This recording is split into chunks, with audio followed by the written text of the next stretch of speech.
हाँ hello friends, स्वागत है। एजुकेशन दीपक रत्न में आपका स्वागत है। चलिए आज के हम टॉपिक देखने वाले हैं संस्कृत के जो टेन पार्ट है, जो मंगला पाठ। ठीक है, यहाँ पर देख रहे हैं मंगला पाठ, जो 5 वाक्य में श्लोक को हम बताएंगे। ठीक है फ्रेंड्स, यहाँ पर हंसी खेलते को माने हंसी खेलते हुए यहाँ पर पढ़ेंगे, कोई सीरियस नहीं लेंगे पढ़ाई में। ठीक है फ्रेंड्स, तो चलिए वीडियो को स्टार्ट करते हैं। वीडियो स्टार्ट करने से पहले आप हमारे चैनल पर नए हैं तो सब्सक्राइब करें और दोस्तों को साथ शेयर करें। ये आपका यूट्यूब चैनल पहला एजुकेशन दीपक रतन पहला लेकर आया है। अगर आप लोगों का हेल्प से हम पढ़ा सकते हैं फ्रेंड्स। तो चलिए फ्रेंड्स, वीडियो को स्टार्ट करते हैं। यहाँ पर आपको 400 नंबर लाना है।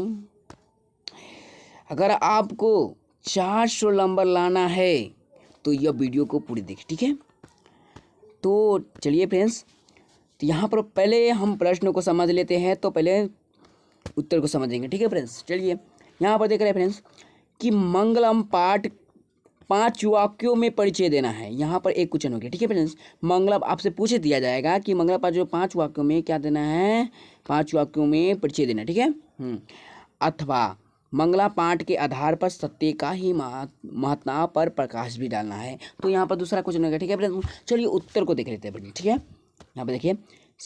हाँ, अगर आपसे एक बात कहना चाहता हूँ, अगर आप इस पीडीएफ के लेना चाहते हैं तो हम डिस्क्रिप्शन में हम दे दिए हैं टेलीग्राम का लिंक, जहाँ का वहाँ पर आप जुड़ जाइएगा टेलीग्राम पर, जिससे आप टेलीग्राम पर आपको पीडीएफ मिल जाएगा।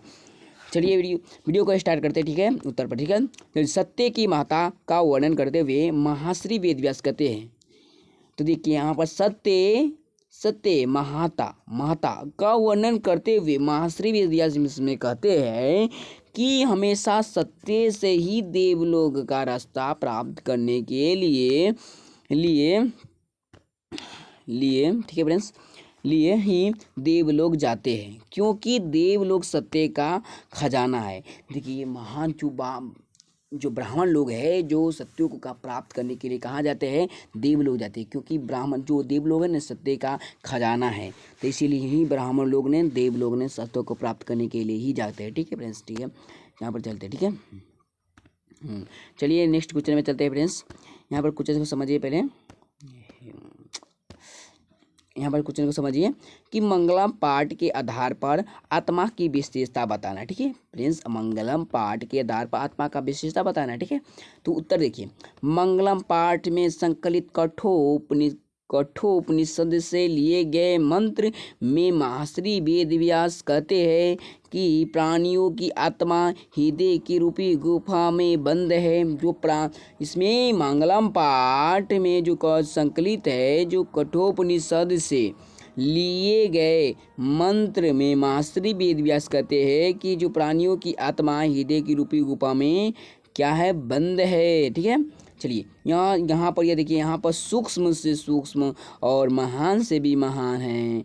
ठीक है, यहाँ पर सूक्ष्म जो आत्मा है, यहाँ पर सूक्ष्म से सूक्ष्म और महान से भी महान है। इस आत्मा को वश में है। ठीक है, वश में नहीं किया जा सकता है। विद्वान लोग यहाँ पर शोक है। ठीक है फ्रेंड्स, यहाँ पर रहित होकर परमात्मा अर्थात ईश्वर का दर्शन करते हैं प्यारे फ्रेंड्स। ठीक है, यहाँ पर तीसरा क्वेश्चन देख रहे हैं फ्रेंड्स। यहाँ पर देखिए, आत्मा का स्वरूप क्या है फ्रेंड्स। ठीक है, यहाँ पर उत्तर है कि कठोपनिषद से आत्मा का स्वरूप का 12 ही अविशेष किया गया है। आत्मा मनुष्य की हृदय की रूपी गुफा में बंद है, अवस्थित है।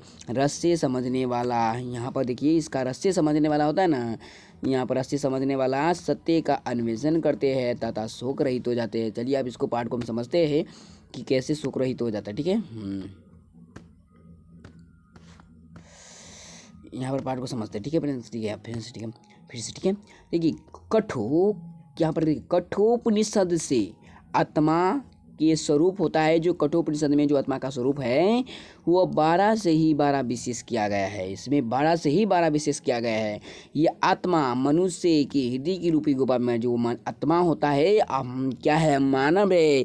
तो मानव हृदय की रूपी गुफा में उसमें आत्मा रहता है, इसीलिए आत्मा का मनुष्य की हृदय रूपी गुफा में बंद है, में अवस्थित है। ठीक है फ्रेंड्स, यहाँ पर देखिए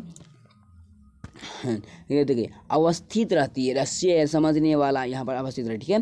तो रस्य समझने वाला ये सत्य का यह अन्वेषण करता है, जिसका रस्य समझने वाला होता है वह सत्य का अन्वेषण तथा शोक रहित हो जाता है, ठीक है, होता है, ठीक है, ठीक है। चलिए चौथा प्रश्न को देख रहे हैं कि उपनिषद का स्वरूप क्या है प्रिंस। उपनिषद वैदिक वर्णमाला का विभिन्न अंग है। इसमें दर्शन शास्त्र सिद्धांतों का प्रतिपादन किया गया है। परमात्मा की अर्थात ही संसार व्याप्ता के सत्य की प्रकाष्ठा ईश्वर ईश्वर यहाँ पर देख रहे ईश्वर मूर्त रूप रूप है। ईश्वर की ही है ना सभी तपस्वियों का यह परम लक्ष्य है, माने परम लक्ष्य है, ठीक है फ्रेंड्स। चलिए वीडियो को यहाँ पर देख रहे हैं 5वां नंबर, ठीक है। यहाँ पर देखिए महान लोग, जो महान लोग होते हैं वह संसार रूपी सागर को कैसे पार करते हैं, ठीक है। महान लोग जो संसार रूपी सागर को कैसे पार कर जाते हैं, तो हम इस उत्तर में देखेंगे महान लोग कैसे रूपी सागर में प्राप्त कर जाते हैं। देखिए तो यहाँ से देख रहे हैं कि महान लोग अपने को अज्ञानी माने कि अपने को बेकार समझकर, ठीक है, तो अपने को अज्ञानी तथा अन्य को विद्वान को ज्ञानी समझकर, जो अन्य देखो अपने को अज्ञानी समझ लिया महान लोग, अपने को ज्ञानी समझकर संसार रूपी सागर में पार कर जाते हैं, ठीक है, संसार रूपी सागर में पार कर जाते हैं। अर्थात महान शक्ति जो होता है ना, महान शक्ति अपने नाम को छोड़कर क्या कर लेता है यहाँ पर उस दिव्य श्रेष्ठ पुरुष ब्राह्मण को प्राप्त कर लेता है। महान शक्ति अपने क्या करता है, नाम और रूप को छोड़ दिया, उस दिव्य श्रेष्ठ ब्राह्मण को प्राप्त कर लिया। यहाँ पर देख रहे फ्रेंड्स, जिस तरह नदियाँ और नाम को छोड़कर समुद्र में मिल जाती है, उसी तरह क्या मिलती है समुद्र, जिस तरह नदियाँ नाम और रूप को समुद्र में मिल जाती है या विलीन हो जाती है फ्रेंड्स। चलिए यहाँ पर आप एक बात कहना चाहता है फ्रेंड्स, यहाँ पर जो हम ये मंगला पाठ पढ़ा रहे हैं उसका ऑब्जेक्टिव हम करा चुके हैं, जो डिस्क्रिप्शन है जाकर वहाँ पर लिंक दबाइए और इस ऑब्जेक्टिव प्रश्न को जल्द से जल्द देख लीजिए, तो आपका छूट जाएगा, ठीक है फ्रेंड्स। चलिए अब अगले वीडियो में जरूर मिलेंगे, जो पाटलिपुत्र के जो संस्कृत को, तो हम कल से हम शुरू कर देंगे, ठीक है फ्रेंड्स।